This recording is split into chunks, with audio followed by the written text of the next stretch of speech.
அன்பான உறவுகளுக்கு வணக்கம். கிளாஸ் 3 பேசிக் தியரி டெஸ்ட் உள்ள முக்கியமான கொஸ்டின் எல்லாத்தையும் செலக்ஷன் பண்ணி உங்களுக்காக வீடியோவா ரெடி பண்ணி போட்டிருக்கேன். எக்ஸாமுக்கு போறதுக்கு முன்னாடி இந்த வீடியோவும் பார்த்துட்டு போங்க. உங்களுக்கு ரொம்ப யூஸ்ஃபுல்லா இருக்கும். ஈஸியா பாஸ் பண்ணிடலாம். வீடியோக்குள்ள போறதுக்கு முன்னாடி இப்பதான் நம்ம சேனல்ல புதுசா பாக்குறீங்க அப்படின்னா மறக்காம சப்ஸ்கிரைப் பண்ணிருங்க. பெல் ஐக்கானை கிளிக் பண்ணிட்டு நோட்டிபிகேஷன் ஆன் கொடுத்து வச்சுக்கோங்க. அதே போல நம்மளுடைய மெம்பர்ஷிப்லையும் ஜாயின் பண்ணி வச்சுக்கோங்க. அப்பதான் நம்ம போடுற ஒவ்வொரு வீடியோ உங்களுக்கு உடனுக்குடன் கிடைக்கும். வாங்க வீடியோக்குள்ள போலாம். ஃப்ரெண்ட்ஸ், இதுல முதல் கொஸ்டின் இந்த சின்னம் எதை குறிக்குது? அதாவது ஒரு வாகனத்துல தீப்பற்றி எரியிற மாதிரி போட்டு கிராஸ் பண்ணியிருக்காங்க. இந்த மாதிரி போட்டிருந்தாங்கன்னா இதுக்கு அபாயகரமான பொருட்களை ஏற்றி செல்லும் வாகனங்கள் செல்ல அனுமதி இல்லை அப்படின்னு மூணாவதா இருக்கக்கூடிய ஆன்சர் தான் இதற்கு சரியான பதில். இரண்டாவது கேள்வி, வட்ட வடிவமான பாதையில் நுழைவதற்கு முன் செய்ய வேண்டியது என்ன? அதாவது ஒரு வட்ட பாதையில நீங்க நுழைய போறீங்க அப்படின்னா உங்களுக்கு எதிர்த்தாப்புல, அதாவது வலது பக்கம் ஏதாவது வாகனம் வருதான்னு நின்னு பார்த்துட்டு, ஒருவேளை வாகனம் வந்துச்சுன்னா நின்னு அவங்களுக்கு வழியை விட்டுட்டு தான் நீங்க போகணும். இதற்கு முதல்ல உள்ள ஆன்சர் தான் சரியான பதில். அதாவது வலது பக்கத்தில் உள்ள போக்குவரத்திற்கு வழிவிட வேண்டும். மூன்றாவது கேள்வி, இந்த சின்னம் குறிப்பது என்ன? இதற்கு பதில் சாலையில் வழி மறைப்பு உள்ளது, வேகத்தை குறைத்து வாகனத்தை கவனமாக செலுத்த வேண்டும் அப்படிங்கிறது தான் இதற்கு சரியான விடை. அதாவது இரண்டாவதா இருக்கிறது தான் சரியான பதில். நான்காவது கேள்வி, ஒரு பக்க சாலையில் இருந்து முக்கிய சாலைக்குள் வாகனத்தை பின்னோக்கி நகர்த்துவது எப்போது அனுமதிக்கப்படும்? அதாவது ஒரு சாலையில நீங்க நிற்கும் போது பின்னாடி ரிவர்ஸ் போகலாமா அப்படின்னு கேட்டிருக்காங்க. இதற்கு சரியான பதில், விபத்து ஏற்பட காரணமாக அமைந்து விடும் என்பதால் இதற்கு அனுமதி கிடையாது. அதாவது எந்த நேரத்துல நீங்க ரிவர்ஸ் போகக்கூடாது, ஆக்சிடென்ட் நடக்கும் அப்படின்னு சொல்றாங்க. ஐந்தாவது கேள்வி, இந்த சின்னத்தை பார்த்தவுடன் வாகனத்தின் வேகத்தை குறைத்து விட்டு வேறு என்ன செய்ய வேண்டும் அப்படின்னு கேட்டிருக்காங்க. இதற்கு சரியான பதில், கண் பார்வையற்றோர் செல்ல நேரிடும் போது வாகனத்தை நிறுத்தி வழி கொடுக்க வேண்டும். அதாவது இந்த மாதிரி கைப்பிடி கம்பு போட்டுருந்துச்சுன்னா கண் பார்வையற்றோர் அவர்களுக்கான சின்னம். இதற்கு சரியான பதில் முதல்ல இருக்கு பாருங்க, ஃபர்ஸ்ட் தான் இதற்கு சரியான பதில். ஆறாவது கேள்வி, இந்த சின்னங்களில் இடது பக்கம் திரும்ப அனுமதிக்காத சின்னம் எது? அதாவது இடது பக்கம் திரும்புறதுக்கு தடைன்னு எந்த சின்னம் போட்டிருக்கு அப்படின்னு கேக்குறாங்க. இதற்கு சரியான பதில் இரண்டாவதா உள்ள படம் தான் சரியான பதில். ஏழாவது கேள்வி, அடைமலையில் வாகனம் ஓட்டி செல்லும் போது எந்த விளக்கை எரிய விட வேண்டும்? இதற்கு சரியான விடை, முகப்பு விளக்கு மற்றும் பின்பக்க விளக்க மட்டும்தான் நீங்க போட்டுக்கிட்டு போகணும். இதற்கு நீங்க பார்க்கிங் லைட்டோ அல்லது இடது பக்கம் வலது பக்கம் சிக்னலையோ நீங்க போடக்கூடாது. இதற்கு மூன்றாவதாக இருக்கக்கூடிய பதில் தான் சரியான பதில். சரிங்களா? எட்டாவது கேள்வி, பாதசாரிகள் சாலையை கடக்கும் பகுதிக்கு முன் ஒரு கார் நின்று கொண்டிருந்தால் நீங்க என்ன செய்ய வேண்டும் அப்படின்னு இந்த கேள்வியில கேட்டிருக்காங்க. இதுக்கு மூணாவதா இருக்கக்கூடிய பதில் தான் சரியான விடை. சரிங்களா? அதாவது வேகத்தை குறைத்து பாதசாரிகள் சாலையை கடக்க நேரிடும், அதனால உங்களுடைய வாகனத்தை நிறுத்த தயாராக இருக்க வேண்டும் அப்படின்னு சொல்லியிருக்காங்க. ஒன்பதாவது கேள்வி, இந்த சின்னம் எதை குறிக்குது? அதாவது ரெண்டு காரு ஒன்னா போற மாதிரி போட்டு குறுக்க கிராஸ் பண்ணிருக்காங்க, அதாவது தடைன்னு போட்டிருக்காங்க. இது என்ன அப்படின்னு கேட்டா, எந்த வாகனத்தையும் முந்தி செல்லக்கூடாது அப்படிங்கிறத குறிக்கிறதுக்கு தான் இந்த சின்னம். சரிங்களா? மூணாவதா இருக்கிறது தான் சரியான பதில். 10வது கேள்வி, படத்தில் கொடுக்கப்பட்டுள்ள எந்த தடத்தை வலதுபுறம் திரும்புவதற்கு பயன்படுத்த வேண்டும்?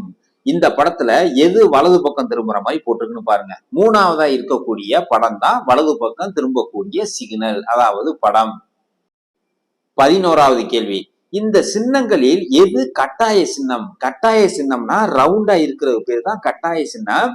அதே மாதிரி லாஸ்டா முக்கோணம் மாதிரி போட்டிருக்கலாம், இது எச்சரிக்கை சின்னம். சரிங்களா? நடுவுல இருக்க இந்த சதுரமா உள்ளது உங்களை தெரிவிக்கிறதுக்கான தகவல் பலகை. இதை நல்லா ஞாபகத்துல வச்சுக்கோங்க. அப்ப நமக்கான விடை ஒன்னாவதா இருக்குதுல்ல, வட்டமா போட்டு வலது பக்கம் அம்புக்குறி மாதிரி, இதுதான் கட்டாய சின்னம். சரிங்களா?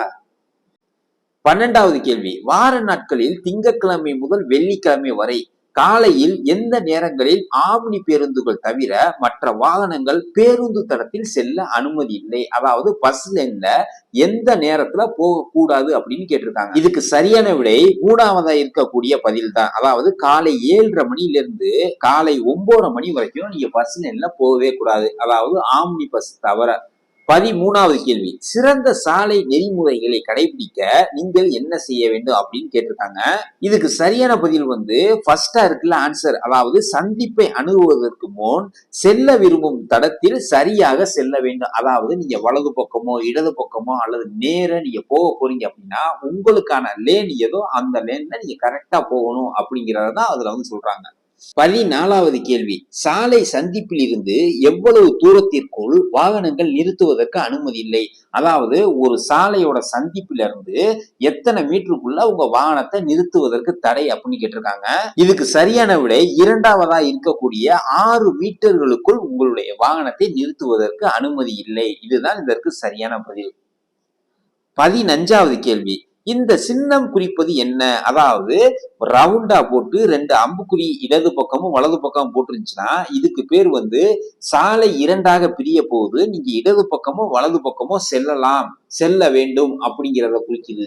இதுக்கு சரியான பதில் ஃபர்ஸ்டா இருக்கக்கூடிய பிரிந்து செல்லும் போக்குவரத்து, வாகனங்கள் இருபுறமும் செல்லலாம் அப்படிங்கிறதான் சரியான பதில்.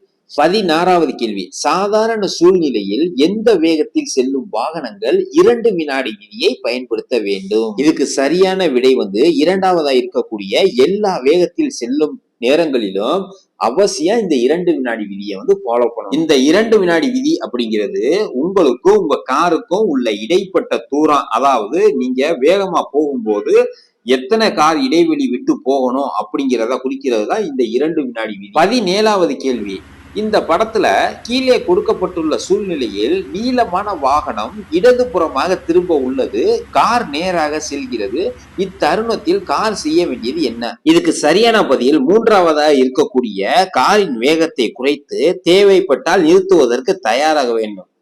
இதுதான் இதற்கு சரியான விடை. 18வது கேள்வி, பேருந்து தடத்தில் செல்ல தடை செய்யப்பட்ட நேரங்களில் மோட்டார் ஓட்டிகள் எப்போது பேருந்து தடத்தை உபயோகிக்கலாம் அப்படின்னு கேட்டிருக்காங்க. இதற்கு சரியான பதில் வந்து மற்ற வாகனத்தோடு நேரடி மோதலை தவிர்க்கும் பட்சத்தில் மட்டும் நீங்க தடை செய்யப்பட்ட இந்த நேரங்கள்ல பேருந்து தடத்தை யூஸ் பண்ணலாம். 3வதா இருக்கக்கூடிய பதில் தான் இதற்கு சரியான விடை. 19வது கேள்வி, வாகன ஓட்டுநரின் ரத்த சோதனையில் 100 மில்லி லிட்டர் ரத்தத்தில் 80 மில்லி கிராமுக்கும் அதிகமான மதுபானம் கலந்திருந்தால் என்ன செய்ய வேண்டும்? உங்களை ஒருவேளை டிராபிக் போலீஸ் டிபார்ட்மெண்ட் கேட்ச் பண்ணாங்கன்னா ஓட்டுநரை நீதிமன்றத்தில் குற்றம் சாட்டப்பட்டுருவாங்க. சரிங்களா? 2வதா இருக்கக்கூடிய பதில் தான் இதற்கு சரியான விடை. 20வது கேள்வி, இந்த போக்குவரத்து சைகை விளக்கு குறிப்பது என்ன?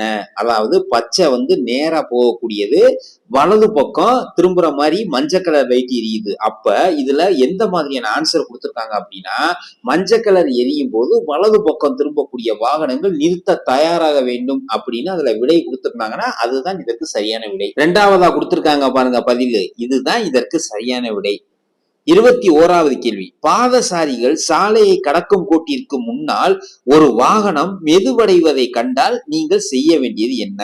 அதாவது நடபாதைக்கு முன்னாடி ஒரு கார் ஸ்லோவா போறத பாத்தீங்க அப்படின்னா நீங்க வந்து உங்க காருடைய வேகத்தை குறைத்து நிறுத்துவதற்கு தயாராக வேண்டும். அதாவது ஃபர்ஸ்ட் இருக்கு பாருங்க பதில், இதுதான் இதற்கு சரியான விடை.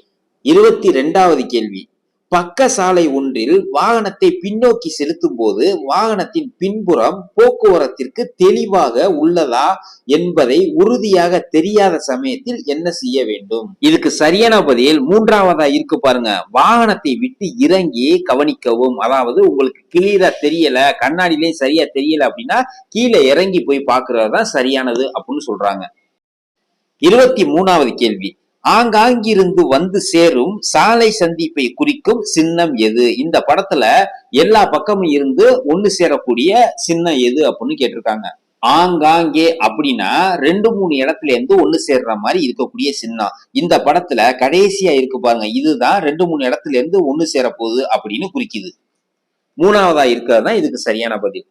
24வது கேள்வி, எந்த வாகனங்கள் நுழையக்கூடாது என்பதை இந்த சின்னம் குறிக்குது? இதை நல்லா கவனிச்சுக்கோங்க. 2 முக்கோணம் மேலே கீழே இருக்கு பாருங்க, இந்த மாதிரி இருந்துச்சுன்னா உயரத்தை குறிக்கக்கூடியது. அதனால முதல்ல இருக்கு பாருங்க 4.5 மீட்டருக்கு மேல் உயரமாக உள்ள வாகனங்கள், இதுதான் இதற்கு சரியான விடை. 25வது கேள்வி, இந்த ஓட்டுநரின் கை சைகைகளுள் எது அவர் நகர்ந்து செல்ல இருப்பதையோ அல்லது திரும்பி இடதுபுறம் திரும்ப விரும்புவதையோ குறிக்கிறது? ஃபர்ஸ்ட் இருக்கு பாருங்க, அந்த படம் தான் இதற்கு சரியான விடை. 26வது கேள்வி, இந்த சாலை சின்னம் குறிப்பது என்ன? இதற்கு சரியான விடை 3வதா இருக்கக்கூடிய பதில் தான். அதாவது வேகத்தை குறைத்து தொடர்ந்து வரும் போக்குவரத்தை கவனத்தில் கொண்டு இடது பக்கமாவே செல்ல வேண்டும். 27வது கேள்வி, ஈர சாலையில் வாகனம் நிறுத்தும் தூரம், அதாவது மழைகளை பெஞ்சிருந்துச்சுன்னா உங்களுடைய பிரேக் போடும் தூரம் எவ்வளவு தூரத்துல போய் நிற்கும் அப்படின்னு கேட்டிருக்காங்க. இதுக்கு சரியான விடை 3வதா இருக்கு பாருங்க, டயர்கள் நல்ல நிலையில் இருந்தாலும் அதோட தூரம் அதிகரிக்கும். அதுதான் இதற்கு சரியான விடை. 28வது கேள்வி, முத்தட இருவழி புறச்சாலையில் வலது கோடி தடத்தை உபயோகிக்க எப்பொழுது அனுமதி உண்டு? இதற்கு சரியான விடை சாலையில் வலதுபுறத்தில் திரும்ப விரும்பும் போது, அதாவது நீங்க வலக்கோடி தடத்தை வலது பக்கம் திரும்பும் போது மட்டும்தான் நீங்க பயன்படுத்தணும் அப்படிங்கிறதா இதுல சொல்றாங்க. 29வது கேள்வி, இந்த படத்துல எந்த காருக்கு செல்லும் உரிமை உள்ளது அப்படின்னு கேட்டிருக்காங்க. ஃப்ரெண்ட்ஸ், இதுக்கு முன்னாடி ஒரு கொஸ்டின்ல பார்த்திருக்கோம். இது ஒரு வட்டப்பாதை. வட்டப்பாதைனா வலது பக்கம் நமக்கு எதிர்த்தாப்புல உள்ள காருக்கு தான் முதல்ல வழி கொடுக்கணும். அதாவது கார் ஏ தான் செல்லுவதற்கு அனுமதி. இதுக்கு சரியான விடை முதல்ல இருக்கு பாருங்க, கார் ஏ. அதுதான் இதற்கு சரியான விடை. 30வது கேள்வி, எந்த வாகனங்களுக்கு அனுமதி இல்லை என்பதை இந்த சின்னம் குறிக்குது? அதாவது இப்ப இந்த முக்கோணம் ரெண்டு சைட்ல, அதாவது இடது பக்கம் இருக்கு வலது பக்கம் இருக்கு, இந்த மாதிரி போட்டுருந்துச்சுன்னா அகலத்தை குறிக்கக்கூடியது. அப்ப 2.3 மீட்டருக்கு அகலமான வாகனங்கள் செல்வதற்கு தடை அப்படிங்கிற குறிக்கிறது தான் இதற்கு சரியான விடை. இதுக்கு சரியான பதில் 3வதா இருக்கு பாருங்க, ஆன்சர். இதுதான் இதற்கு சரியான விடை. 31வது கேள்வி, இந்த சின்னம் குறிப்பது என்ன? அதாவது கீப் வே. கீப் வேனா முக்கிய போக்குவரத்துக்கு நீங்க வழிவிடணும். அதுதான் இதற்கு சரியான விடை. 3வதா இருக்கு பாருங்க, முக்கிய சாலை போக்குவரத்திற்கு வழிவிட வேண்டும். இதுதான் இதற்கு சரியான விடை. 32வது கேள்வி, போக்குவரத்து மெதுவடையும் போது நீங்கள் என்ன செய்ய வேண்டும்? 3வதா இருக்கு பாருங்க, ஆன்சர். இதுதான் இதற்கு சரியான விடை. அதாவது டிராபிக் ஜாம் ஆயிடுச்சுன்னா வரிசையில் நின்று மற்ற வாகனங்கள் நகரும் போக்கில் தான் நீங்களும் போகணும். நீங்க தாறுமாறாக இடது பக்கமோ வலது பக்கமோ ஏறி மற்ற வாகனங்களுக்கு இடைஞ்சலை கொடுக்க கூடாது. 33வது கேள்வி, இடது பக்கத்தில் உள்ள மற்ற வாகனத்தை எப்பொழுது நீங்க முந்தி செல்லலாம்? அதாவது இடது பக்கம் நீங்க எப்போது ஓவர்டேக் பண்ணலாம் அப்படின்னு கேட்டா 3வதா இருக்கு பாருங்க, ஆன்சர். அந்த வாகனம் திசை மாறாது என்று உறுதியாக ஓட்டுநருக்கு தெரிந்தால் மட்டுமே நீங்க இடது பக்கம் ஏறி போகலாம். 34வது கேள்வி, இந்த சின்னம் குறிப்பது என்ன? அதாவது இந்த மாதிரி சின்னம் போட்டுருச்சுன்னா விரைவு சாலை வரப்போகுது அப்படிங்கிற குறிக்குது. இது விரைவு சாலை வரப்போகுங்கிற ஆன்சர் எதுல இருக்குதுன்னு பாருங்க, 2வதா இருக்கு பாருங்க. இதுதான் இதற்கு சரியான விடை. விரைவு சாலை நுழைகிறீர்கள், விரைவு சாலை விதிமுறைகளை நீங்கள் கடைபிடிக்க வேண்டும் அப்படிங்கிறதா இதற்கு சரியான விடை. 35வது கேள்வி, வலது பக்க சாலையை பற்றி இந்த சின்னம் குறிப்பது என்ன? அதாவது வலது பக்கம் இந்த மாதிரி சிவப்பு கலர்ல போட்டுச்சுன்னா சாலையத்தோட முடிவடைய போகுதுன்னு அர்த்தம். இதுக்கு சரியான பதில் ஃபர்ஸ்ட்ல இருக்கு பாருங்க, மேற்கொண்டு சாலை இல்லாமல் முடிவடைய போகுது, உங்களுக்கு விருப்பம் இருந்தா நீங்க போகலாம் அப்படின்னு சொல்லுது. இதுதான் இதற்கு சரியான விடை. 36வது கேள்வி, வெள்ளத்தின் ஊடே வாகனம் செலுத்தி வந்த பிறகு வாகனத்தின் எந்த பாகத்தை சரி செய்ய வேண்டும்? அதாவது மழை தண்ணிக்குள்ள உங்களுடைய காரை ஓட்டிட்டு போறீங்க, வந்ததுக்கு அப்புறம் நீங்க எந்த பாகத்தை சரி செய்ய வேண்டும்? 2வதா இருக்கு பாருங்க, பிரேக்குகளை தான் நீங்க சரி பார்க்க வேண்டும். ஏன்னா பிரேக் தான் ரொம்ப முக்கியம்.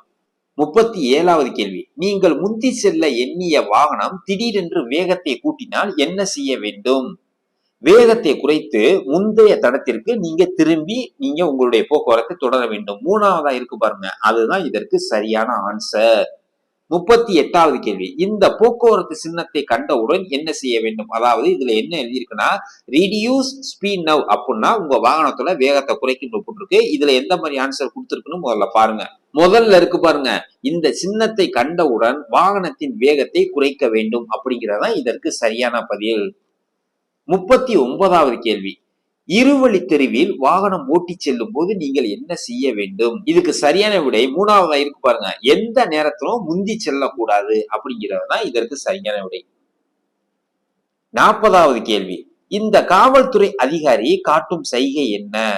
இதற்கு சரியான விடை வந்து முதல்ல இருக்கு பாருங்க, அவரை நோக்கி இடதுபுறம் இருந்து வரும் வாகனங்கள் நிறுத்துவதற்கு தயாராக வேண்டும் அப்படிங்கறதுதான் இந்த படம் வந்து குறிக்குது. 41வது கேள்வி, 2 வயது முதிர்ந்த பாதசாரிகள் சாலையை கடக்க முற்படுவதை கண்டால் என்ன செய்ய வேண்டும் அப்படின்னு கேட்டிருக்காங்க. இதுக்கு சரியான விடை 3வதா இருக்கு பாருங்க, அவர்கள் வாகன வேகத்தை தவறுதலாக புரிந்து கொள்ளக்கூடும் அப்படிங்கறனால நீங்க கவனமா இருக்க வேண்டும் அப்படின்னு சொல்லியிருக்காங்க.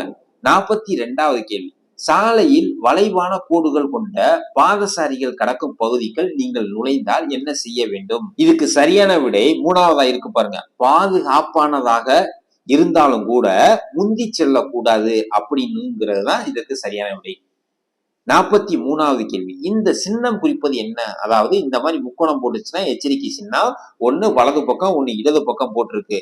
இதுக்கு என்ன பதில் அப்படின்னு கேட்டீங்கன்னா, ஒரு வழி பாதையில் இருவழி போக்குவரத்து அப்படிங்கறத இது வந்து குறிக்குது. அதாவது இருபுற போக்குவரத்து. அதனால ரொம்ப எச்சரிக்கையாவும் கவனமாவும் போகணும் அப்படின்னு இதுல சொல்லியிருக்காங்க. 44வது கேள்வி, சாலையில் யூ டர்ன் செய்வதற்கு முன் ஓட்டுநரால் பார்க்க முடியாத நிலைகளை, அதாவது பிளைண்ட் ஸ்பாட்டை எப்படி சரிபார்க்க வேண்டும்?